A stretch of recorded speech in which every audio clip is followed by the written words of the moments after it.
I had always been fascinated by cryptids, those mysterious creatures from folklore that people talked about but never quite proved existed. Back in the United States, I spent hours reading about Bigfoot, the Jersey Devil, and other legends. But when I learned about the Capre, a cryptid from the Philippines, I knew I had to see if it was real for myself. The Capre is said to be a giant, hairy creature, often found sitting in trees, smoking a large cigar, watching over those who wander too close. It sounded like something straight out of a storybook, and I couldn't resist the pull to experience this folklore firsthand. So, I packed my bags and booked a flight to the Philippines. It was my first time visiting the country, and I didn't know what to expect. I was excited to learn more about the culture and traditions of this place, but my main goal was clear. I wanted to find the Capre. I wasn't sure how I'd go about it, but I had a sense that I'd know what to do when the time came. When I arrived in Manila, the bustling capital city, I spent a few days soaking in the sights and sounds.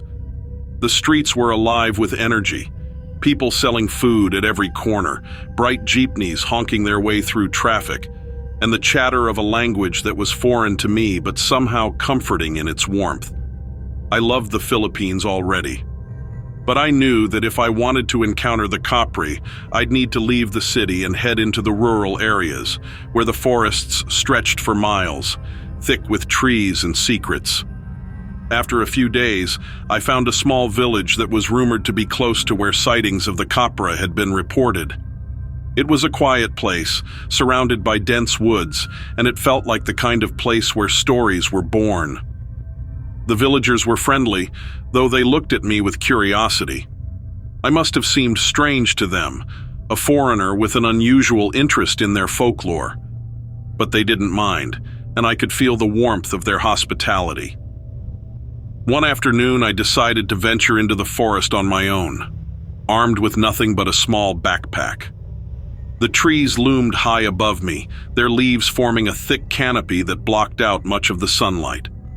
The forest was alive with the sounds of birds, insects, and the occasional rustling of leaves in the wind. It was peaceful, but also eerie in its silence, as if the woods were hiding something just out of sight. As I walked deeper into the forest, I found myself thinking about the stories I'd heard of the Capre. People said it would sometimes play tricks on those who wandered too far, leading them in circles or making them feel like they were being watched.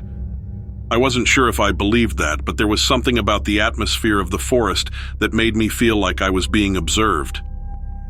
Hours passed, and I began to wonder if this was all just a wild goose chase. Maybe the Capre was just a legend after all. But then, something changed. The air grew heavy, almost oppressive, and the sounds of the forest seemed to fade away, and my footsteps slowed. It was then I smelled something. This was it, the moment I had been waiting for. But now that it was happening, I wasn't sure if I was ready. I don't know how long I stood there, but eventually I felt the need to move. Slowly, I took a step back, not wanting to disturb whatever was happening. As I did, I noticed something strange. The air around the creature seemed to shimmer, like heat rising off a hot pavement, even though the evening was cool. The scent of tobacco smoke filled the air, faint but unmistakable. I remembered the stories of the Capre sitting in trees and smoking cigars. Could this really be it? I took another step back and then another, never taking my eyes off the figure. It still didn't move, but I couldn't shake the feeling that it was aware of me, watching me with some kind of quiet understanding. My mind raced with thoughts. Should I try to get closer? Should I run? But something inside me told me that this wasn't a creature to be feared, at least not in this moment. Before I could make any more decisions, the figure seemed to fade into the shadows of the tree. One moment it was there, solid and imposing, and the next it was gone, as if it had never been there at all. The scent of tobacco smoke lingered for a few moments longer before disappearing into the cool evening air. I stood there for a while, trying to process what had just happened. Had I really seen the Capre? Or was it just my imagination, fueled by the stories I had read and my desire to experience something extraordinary? I eventually made my way back to the village, the memory of the sighting fresh in my mind. Whether or not it had been real, I knew one thing. I had experienced something that would stay with me for the rest of my life.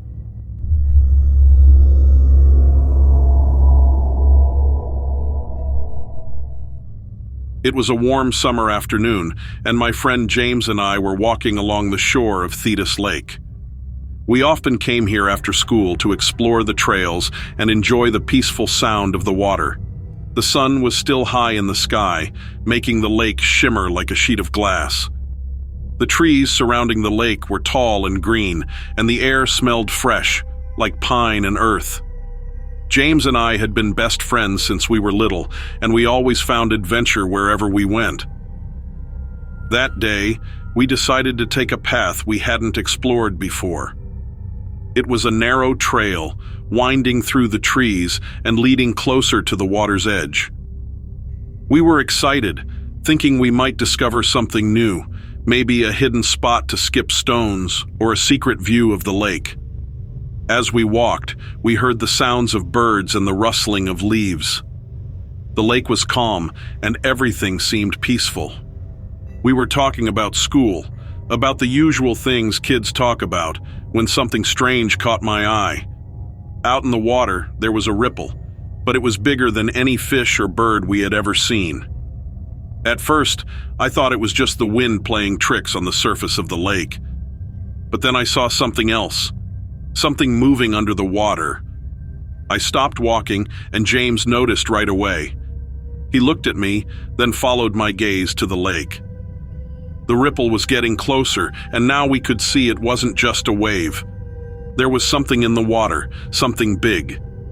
We stood still, not sure what to do, our hearts beating a little faster. The creature's head broke the surface of the water. It was unlike anything I had ever seen before. It looked like a giant lizard, but it was standing upright, like a person. Its skin was dark and scaly, and its head was covered in sharp, barbed spikes. The spikes glistened in the sunlight, making the creature look even more dangerous. My legs felt frozen to the ground, like I couldn't move. The creature's eyes were dark and empty, like it wasn't afraid of us, like it was used to being in control. It didn't make a sound, but the way it moved was slow and deliberate, as if it was studying us just as much as we were studying it. I could see the water dripping off its body as it stood there, half in the lake and half out.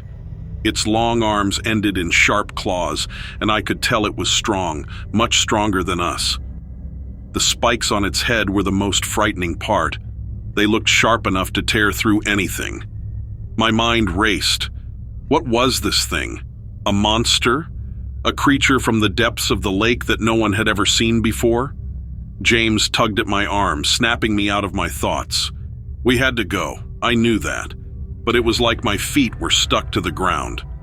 The creature took a step closer to the shore, and I could see more of its body now. It had webbed feet, like something built for swimming, but its arms looked powerful enough to climb or grab hold of anything it wanted. It was like a mix of human and reptile, but not quite either. The silence felt heavy, like the whole world had stopped to watch what was happening. I didn't want to take my eyes off the creature, but James pulled me harder, and finally, my legs moved. We started backing away, slowly at first, trying not to make any sudden movements. The creature didn't seem to follow, but it kept watching us, its eyes locked on us as we moved away. As soon as we were far enough, we turned and ran. The forest around us blurred as we sprinted down the trail, our hearts pounding in our chests. The trees that once felt peaceful now seemed like they were hiding something dangerous. We didn't stop running until we were back on the main path, where we finally slowed down, gasping for breath. We looked at each other, our faces pale and covered in sweat. What had we just seen? I couldn't find the words to describe it. It was like something out of a nightmare. but it was real. We had both seen it, and we both knew that this wasn't just some wild animal. This was something different, something that didn't belong in our world. We didn't go back to Thetis Lake for a long time after that. The image of the creature haunted my dreams for weeks. Every time I closed my eyes, I saw its scaly skin, its barbed spikes, and those dark, empty eyes staring at me. I didn't tell anyone else about what we saw, except for my parents. They didn't believe me, of course.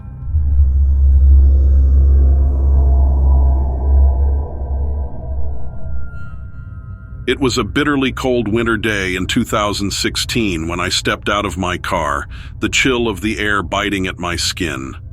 The sky was a dull, grayish hue, and everything around me seemed lifeless. I had arrived at an old, forgotten village that lay in ruins. There was something about these types of places that always drew me in, places that were lost in time, steeped in mystery, and filled with stories untold. Today, I had come to explore this relic of the past, hoping to uncover a bit of its forgotten history. I had heard countless stories about strange sightings in this region, especially about the Jersey Devil, a creature that had been part of local legend for generations. While I've always been skeptical of such tales, I couldn't help but feel intrigued by the idea of exploring a place so steeped in myth. With only the sound of my boots crunching against the gravel path, I wandered through the village, looking at the dilapidated buildings that had long since been abandoned. The houses, worn down by time and neglect, seemed to be swallowed by the wilderness around them. I felt a slight breeze, and with it came a faint, unsettling scent, something that smelled like sulfur, but I dismissed it as just part of the eerie atmosphere. Legends of the Jersey Devil often mention the scent of sulfur, but I wasn't here to chase ghost stories. I was here to explore. As I zipped my coat tighter against the cold, I made my way toward the old mansion at the heart of the village. The Batstow Mansion, as it was known, was a place I had read about in history books, a grand home that had once been a symbol of wealth and prosperity in this region. But now, like everything else here, it was a decaying shadow of its former self. The closer I got to the mansion, the quieter everything became. It was a silence so complete that it felt unnatural. I felt a growing sense of unease, but I wasn't about to let a little fear ruin my adventure. Walking through the village felt like stepping back in time. The remains of old shacks and barns dotted the landscape, along with a blacksmith shop that had long since fallen into disrepair. Everything was bathed in the fading light of dusk, making it harder to see as the minutes ticked by. Despite the cold, I couldn't help but marvel at how untouched the place seemed, as if it had been frozen in time. But as the daylight slipped away, the creeping shadows and the silence began to weigh on me more heavily. I couldn't shake the feeling that I was being watched. At first, I brushed it off as paranoia. I'd been in plenty of spooky places before, and my mind had a way of playing tricks on me in such situations. But this felt different. The sensation of being watched wasn't just unsettling, it was oppressive, like I was an intruder trespassing on sacred, forbidden ground. I stopped and glanced around, but there was nothing. No movement, no sign of life. The only thing that greeted me was the overwhelming stillness. I took a deep breath and continued walking, trying to focus on the path ahead rather than the nagging feeling at the back of my mind. I told myself it was just nerves, nothing more. After all, I had never been one to scare easily, but every step I took seemed to amplify the strange sensation. I couldn't explain it, but the deeper I ventured into the village, the more I felt as though something unseen was lurking just out of sight, watching my every move. Then, out of nowhere, I heard it, a soft rustling sound behind me. I froze. My first thought was that it could be an animal, a raccoon, or a squirrel rummaging through the underbrush, but the sound was too deliberate. Slowly, I turned around. At first, I saw nothing but the dim outlines of the trees and the decaying buildings. The temperature dropped sharply, and I could see my breath fogging up in front of me. But that wasn't what made me stop in my tracks. Emerging from the shadows was a figure unlike anything I had ever seen. Its head was long and narrow, almost like a horse's, but its body was covered in dark, scaly skin that shimmered in the dim light. The creature's most horrifying feature, though, was the pair of large, bat-like wings that stretched out from its back. It let out a screech, a high-pitched, terrible sound that pierced the stillness of the evening. My heart raced as I watched it unfold its wings. I stood there, paralyzed by a mixture of fear and awe. Was this the Jersey Devil? The very creature I had always believed to be nothing more than a local legend? I couldn't believe what I was seeing. The creature flew over the village, its wings flapping with a terrifying grace as it soared into the night. In sheer panic, I stumbled backward, nearly tripping over my own feet in my rush to find cover. My eyes locked onto an old carriage house nearby, and without hesitation, I darted inside, hiding behind its crumbling walls. I held my breath, listening intently for any sign of the creature. After what felt like an eternity, I heard the flapping of wings fade away into the distance. I slowly emerged from my hiding spot, my body trembling, my breath coming in ragged gasps. My legs felt weak as I hurried back to my car, eager to leave the haunted place behind.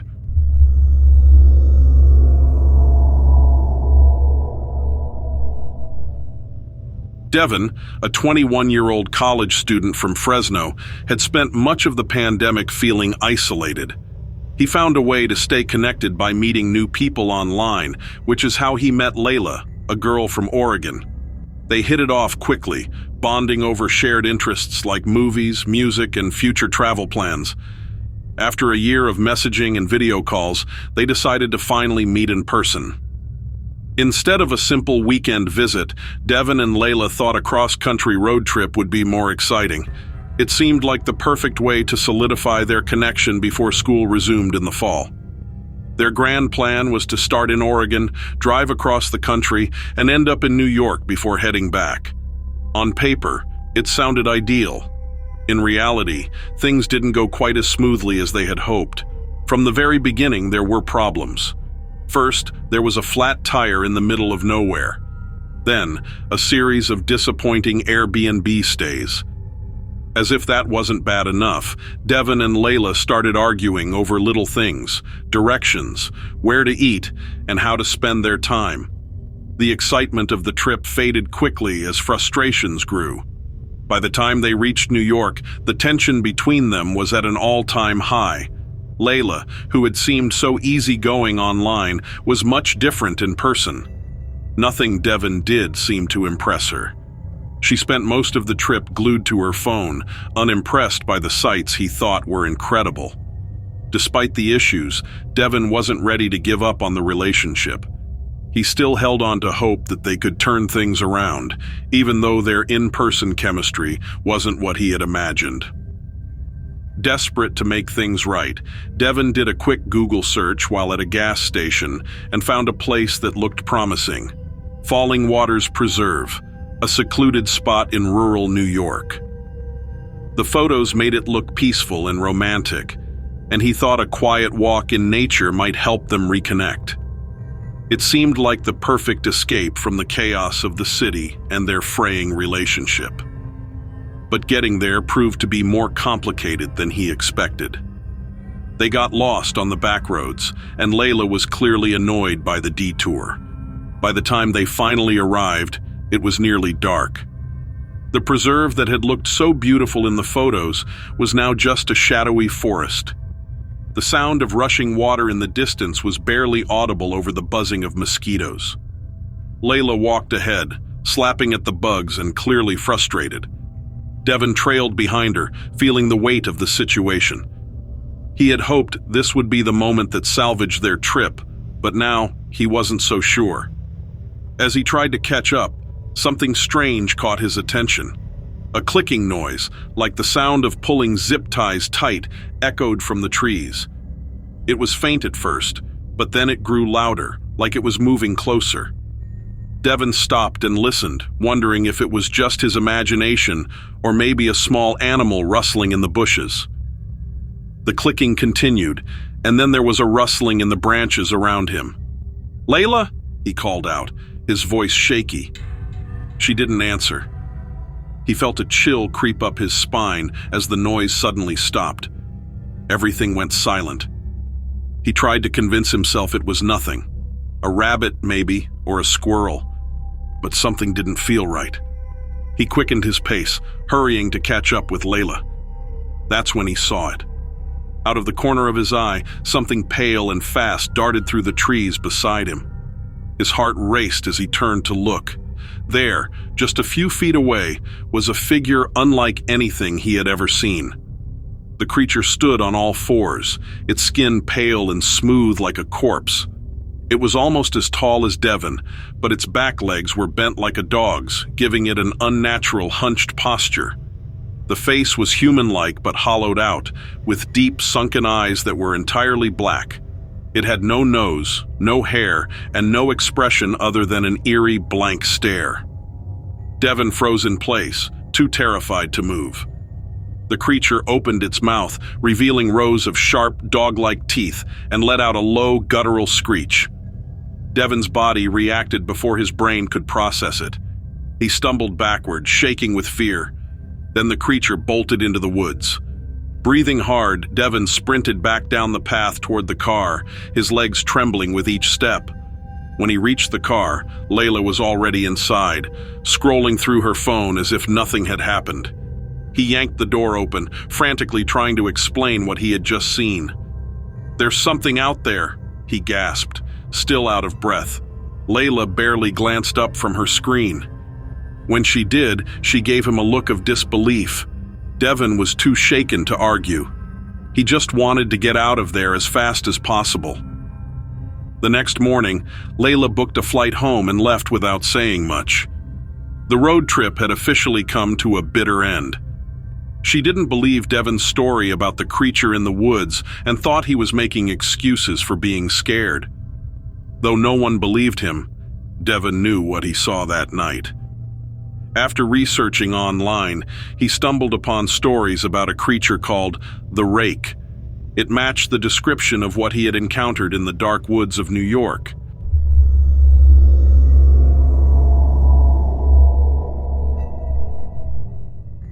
I work in an old office building that feels like it has seen better days. The walls are gray, the floors creak, and the lights flicker sometimes. But the strangest part of the building isn't what you'd expect. It's the bathroom on the 3rd floor. At first, I didn't notice anything unusual about it. It's just a regular bathroom, 2 stalls, a sink, and a mirror. It's dimly lit, but most bathrooms in old buildings are. The air always feels a bit colder when I step inside, but I figured it was just bad ventilation. That's until strange things started happening. The first time I felt something wrong, I was washing my hands. I looked up at the mirror, and for a second I thought I saw a shadow behind me. I turned around, but no one was there. The door was shut. I told myself it was my imagination and left quickly.